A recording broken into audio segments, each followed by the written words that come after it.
Di luar kisah-kisah drama Perang Dingin, Amerika Serikat dan Uni Soviet sebenarnya kompak melakukan operasi militer gabungan. Penjelajahan Antartika yang terakhir, Operation Deep Freeze 1956-1957 oleh Amerika Serikat dan Soviet. Tak lama kemudian, di tahun 1957 itu juga, Soviet meluncurkan satelit pertama di dunia, yakni Sputnik. Fungsi Sputnik sebagai satelit bisa dibilang tak ada apa-apanya. Sebuah bola dengan diameter 58 cm dan hanya membunyikan sinyal yang tak penting. Yang signifikan adalah roketnya. Itu adalah kali pertama manusia bisa mengirim roket sampai ketinggian 577 km. Lebih dari setengah pulau Jawa ke angkasa. Amerika Serikat menyusul tak lama kemudian, mengirim roket berisi satelit Explorer tahun 1958. Amerika Serikat dan Soviet sama-sama tahu ada sesuatu di angkasa yang sangat serius. Kita hanya mendengar sedikit lewat fenomena Van Allen belt. Ada medan radiasi yang menutupi bumi. Keadaan yang sesungguhnya jauh lebih serius dari itu. Begitu seriusnya, hingga Amerika Serikat dan Soviet sama-sama membom nuklir langit selama 4 tahun.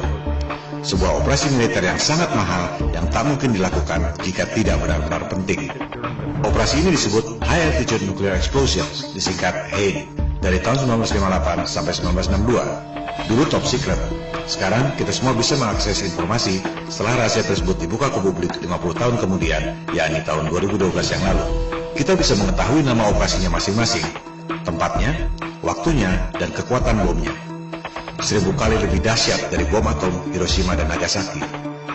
Ini menunjukkan betapa seriusnya persoalan tersebut. Kita perhatikan nama-nama operasinya. Operation Dominic, Operation Fishbowl.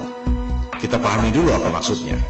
Melalui teknologi roket yang bisa mencapai ketinggian 577 km, Amerika Serikat dan Soviet sama-sama tahu bahwa ada tirai alias kubah celestial yang menutupi bumi. Kubah yang tidak kelihatan, tapi memiliki radiasi yang mematikan. Seperti perisai elektromagnetik dalam film Star Trek. Bahkan disebut impenetrable, tak dapat dilewati. Sungguh mengherankan, orang sampai sekarang masih percaya bisa pergi ke angkasa luar. Padahal jelas-jelas disebut ada perisai alami yang tak dapat ditembus. Ini yang dulu dikatakan oleh Ibnu Sina 1000 tahun yang lalu sebagai solid but transparent spheres, dan yang dikatakan oleh Nikola Tesla 100 tahun lalu sebagai celestial spheres. Untuk mudahnya, kita sebut saja kubah celestial atau kubah bumi. Elit global merasa kita ini seperti ikan dalam akuarium. Mereka mau menghancurkan akuarium itu dengan bom nuklir. Oleh sebab itu, operasinya disebut Operation Fishbowl.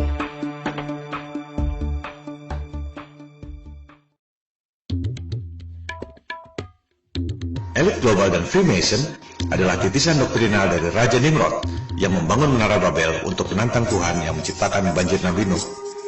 Mereka percaya bahwa yang namanya Paradise alias surga Firdaus adalah Atlantis, sebuah benua yang ditenggelamkan oleh Tuhan lewat banjir Nuh. Itu sebabnya Nimrod membangun Menara Babel yang menjulang tinggi ke langit. Anda bisa mempelajari sendiri soal Menara Babel ini pada Alkitab Taurat.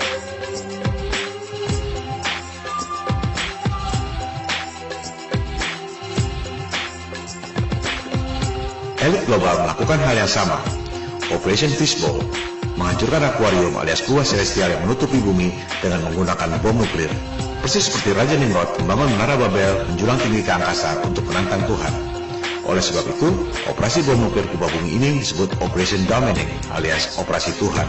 Menghancurkan akuarium kubah bumi alias Operation Fishbowl, mereka menggunakan bom nuklir yang dinamakan Thor, palu godam dewa pagan untuk memukul kubah bumi buatan Tuhan.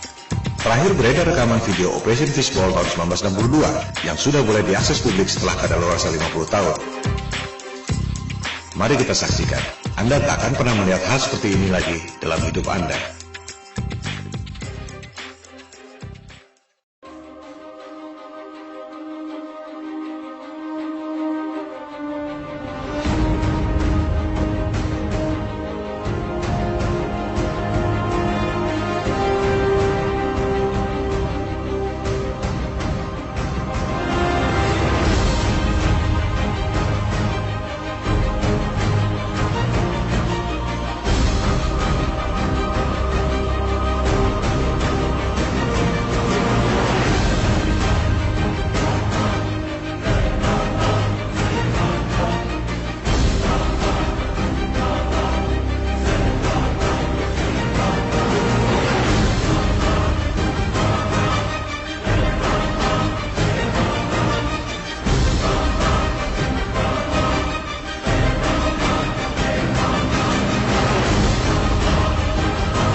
Amerika Serikat dan Soviet sama-sama membom nuklir selama 4 tahun, 1958-1962. Kubah celestial tak dapat ditembus.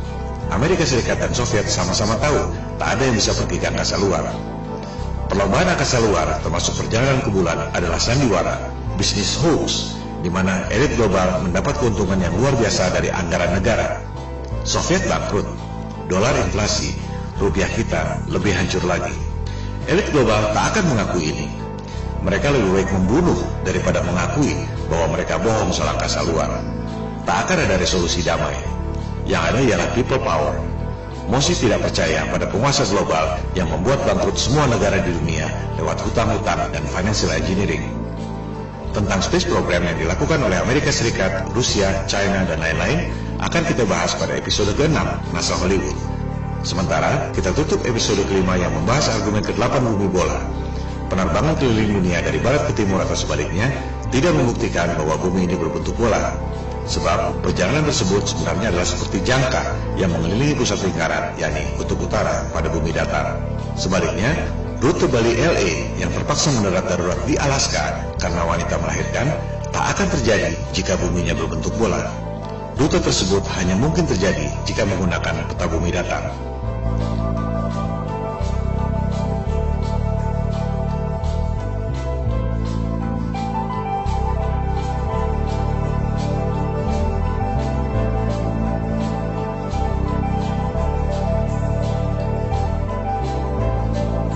Orang bisa terbang keliling dunia dari barat ke timur atau sebaliknya. Tak ada yang bisa keliling dunia dari selatan ke utara, melintasi Antartika. Silakan Anda buktikan sendiri.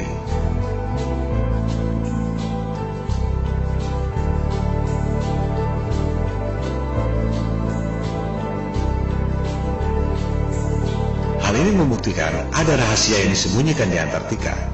Antartika adalah salah satu rahasia kunci pada konspirasi bumi datar.